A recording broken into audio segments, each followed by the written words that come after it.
छत्रपति संभाजी महाराज, वीरता और बलिदान की अमर गाथा। छत्रपति शिवाजी महाराज के पुत्र संभाजी महाराज एक अद्वितीय योद्धा, विद्वान और कुशल शासक थे। वे न केवल मराठा साम्राज्य के रक्षक थे, बल्कि उन्होंने अपनी वीरता और बलिदान से भारतीय इतिहास में अमर स्थान प्राप्त किया।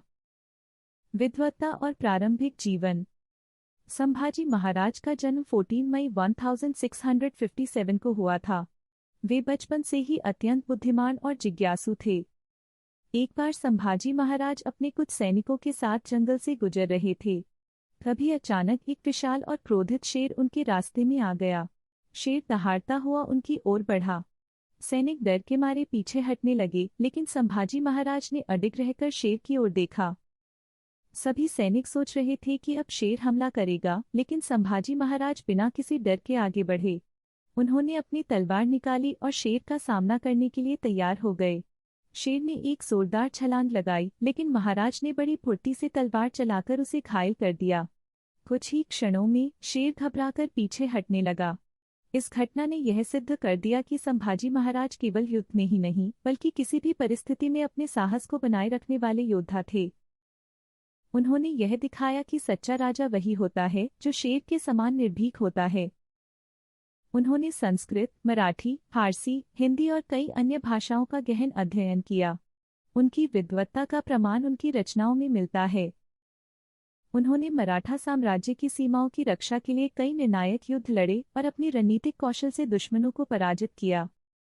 उनकी सेना ने मुगलों, पुर्तगालियों और सिद्धियों के खिलाफ लगातार संघर्ष किया और मराठा गौरव को बनाए रखा। साल 1689 में जब संभाजी महाराज अपने कुछ विश्वासपात्रों के साथ संगमेश्वर, महाराष्ट्र में ठहरे हुए थे, तभी कन्नौजी शिर्के नामक विश्वासघाती सरदार ने गद्दारी की और मुगलों को उनकी गुप्त जानकारी दे दी। इसके बाद मुगल सरदार मुख्तार खान और मुकर्रब खान ने अचानक हमला कर दिया और संभाजी महाराज को उनके मंत्री कवि कलश के साथ पकड़ लिया। संभाजी महाराज को औरंगजेब के सामने पेश किया गया। औरंगजेब चाहता था कि वे मराठा सेना को खत्म करने में उसकी मदद करें और इस्लाम धर्म स्वीकार कर लें। इसके बदले में उसने उन्हें एक उच्च पद देने का प्रस्ताव रखा, लेकिन संभाजी महाराज ने दृढ़ता से इस प्रस्ताव को ठुकरा दिया और औरंगजेब को कड़ी चुनौती दी। इस पर औरंगजेब भड़क उठा और उन्हें भयानक यातनाएं देने का आदेश दिया। संभाजी महाराज को कई दिनों तक अमानवीय यातनाएं दी गईं। मुगलों ने संभाजी महाराज के सिर के बाल काट दिए और उन्हें गधे पर बैठाकर पूरे शहर में घुमाया।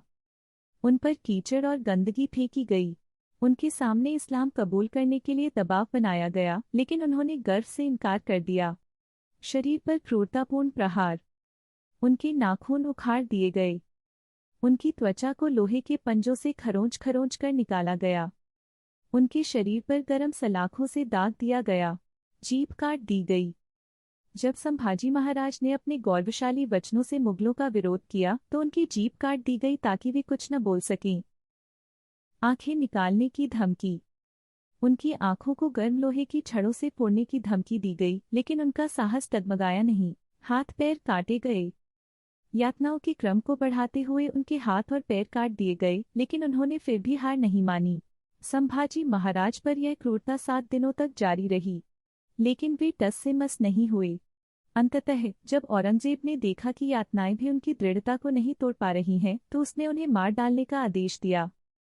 औरंगजेब ने उन्हें इस्लाम कबूल करने का प्रस्ताव दिया, लेकिन उन्होंने इसे दृढ़ता से ठुकरा दिया।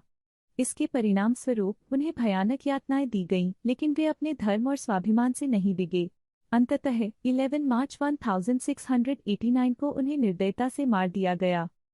जय भवानी, जय शिवाजी।